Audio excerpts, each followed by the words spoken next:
আজকে সকালে উঠে নিউজটা শুনলাম যে গুলিতে পাঁচ পাঁচ ছয় জন শিশুর মৃত্যু হয়েছে। শিশুও না, শিশু অ্যান্ড টিনেজার। এখন নিউজটা শুনে খুব খারাপ লাগলো। সকালে উঠে নিউজটা শুনেছি, খুব কষ্ট খুব কষ্ট লাগলো। তাছাড়া আরও কত গুলি শুটিংয়ে গুলিতে আরও যে কতজন দেশের ইনোসেন্ট মানুষ মারা যাচ্ছে, হাজারেরও বেশি হবে। আর কত যে স্টুডেন্ট মারা গিয়েছে, 400 কি এর বেশি হবে।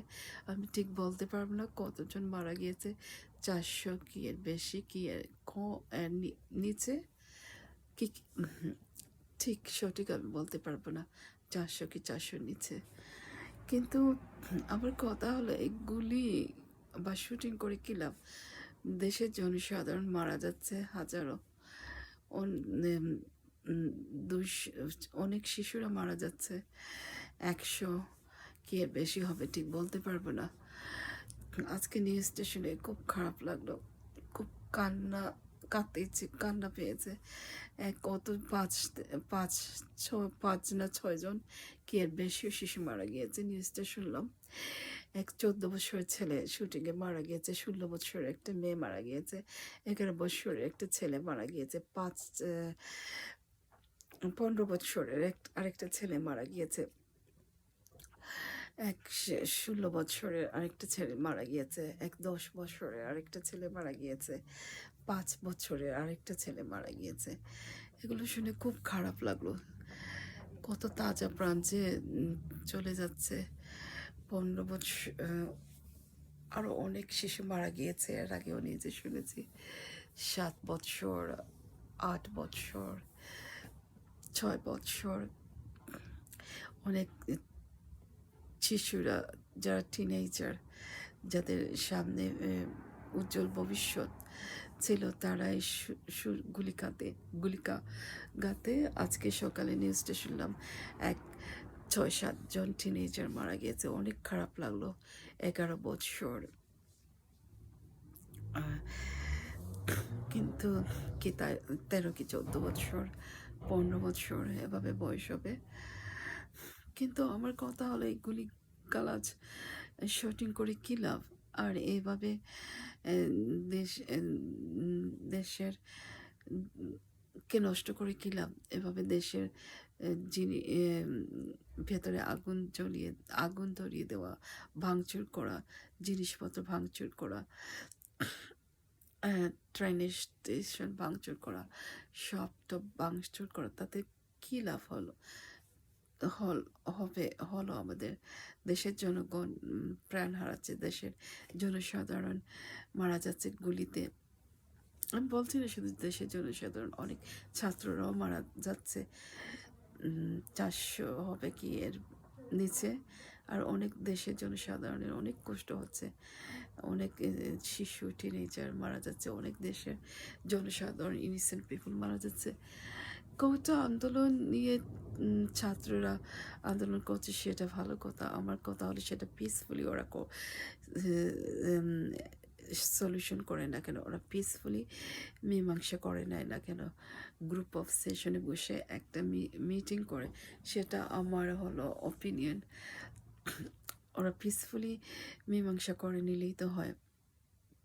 গুলি গালাজ ভাঙচুর করে দেশের ভেতর আগুন জ্বলিয়ে দিয়ে কী লাভ হয়? ওদের দেশের জনসাধারণ মারা যাচ্ছে, অনেক টিনেজার শিশুরা মারা যাচ্ছে, পিপল ভয় বেরোতে পারছে না, বাইরে যেতে পারছে না, শপিং করতে পারছে না, কোনো কিছু ওদের জরুরি জিনিস লাগলে কেনাকাটা করতে পারছে না, ইভেন দা শপিং করতে পারছে না। ওদের নিত্যদিনের খাবার যে কুকিং করবে বা খাবার শপিং করে এনে বাসায় রাত বেড়ে দেখাবে, এরও ওদের গ্যারান্টি নেই।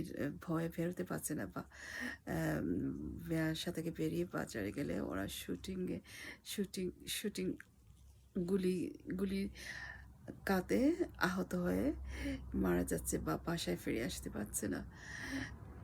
ইভেন দ্য মানুষেরা ঘরে বসে থেকে ওদের শেষ রেহাই হচ্ছে না। গুলি এসে ওদের ঘরের ভেতরে ঢুকে অনেক লোকেরা প্রাণ হারাচ্ছে। ইভেন দ্য উইন্ডো বা তাকিয়ে থাকলেও উইন্ডো থেকে শুটিং করে ওদেরকে উইন্ডোর ভেতরে গুলি ঢুকে ওদের শরীরের ভেতরে ঢুকছে। অনেক শিশুরা মারা গিয়েছে উইন্ডোটা জানলাটা বন্ধ করতে গিয়ে গুলি খেয়ে মারা গিয়েছে। গুলিটা এসে ওদের বুকে বিঁধেছে, মাথায় বিঁধেছে বা হাতে বা শরীরের অন্য কোনো অংশে লেগে মারা গিয়েছে। ঘরে বসেও পিপুলের কোনো নিরাপত্তা নেই। পিপুলরা ওদের যান বাঁচাতে পারছে না। মায়েরা, বাবারা, ওদের সন্তানেরা, অনেক টিনেজাররা, শিশুরা। আমি আমি কাউকে কোনো অ্যাডভাইস দিচ্ছি না, বাট আমার কথাটা হলো এটাই, কোটা আন্দোলনের যখন কোটা আন্দোলন যখন সরানো হয়েছে বা শেখ হাসিনা যখন কোটা আন্দোলনটা সরিয়ে নিয়েছে, তখন কেন আবার ফাইটিং হচ্ছে? আর যদিও তখন কেন একটা বসে ঠান্ডা মাথায় গ্রুপ অফ সেশন করে একটা সমস্যার সমাধান করলেই তো হয়, সমস্যার সমাধান করাই যেতে পারে। তখন কেন আবার এই ফাইটিং হচ্ছে, আবার এই রাস্তাঘাটে আগুন ধরিয়ে দেওয়া হচ্ছে, সব ভাঙচুর করা হচ্ছে? এটা করে কী লাভ? দেশে অনেক জনসাধারণ মারা যাচ্ছে, অনেক শিশুরা, অনেক টিনেজাররা, অনেক মানুষ মারা যাচ্ছে। তারা যাদের নিত্যদিন চাকরি করে ওদের সংসার চালাতে হয়, তারা প্রাণ হারাচ্ছে। অনেক সংসার নিঃস্ব হয়ে পড়েছে, মা বাবা হারিয়ে বা ওদের বাবা হারিয়ে ওরা কেমন করে রুজি রোজগার করবে বা কেমন করে ওদের সংসার চালাবে?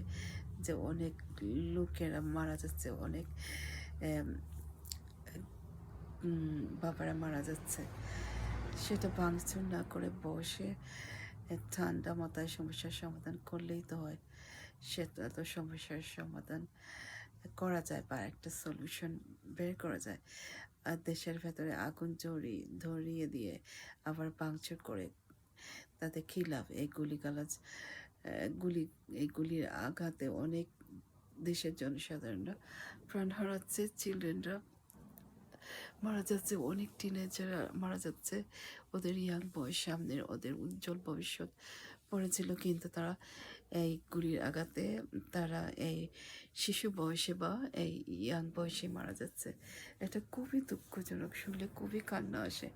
আমরা বিদেশে বসে এসব দেখছি। আমি ইংল্যান্ড থেকে বলছি, আমি ইংল্যান্ডে বসে এসব দেখছি। আমার খুবই খারাপ লাগলো যে 5, 6, 7, 8 বছরে কত কত শিশুরা মারা গেল, ওরা টিনেজার ছিল। আর দেশের অনেক নিরীহ জনসাধারণ মারা যাচ্ছে, ছাত্রও মারা যাচ্ছে। ছাত্রদের উদ্দেশ্যে আমি একটাই কথা বলবো, ওরা শান্ত হয়, গ্রুপ সেশন করে ওদের সমস্যার সমাধান তো করতে পারে, ভাঙচুর না করে, দেশে আগুন না জ্বালিয়ে, রেস্টুরেন্ট, শপিং সেন্টার, ট্রেন স্টেশনের ক্ষতি না করে।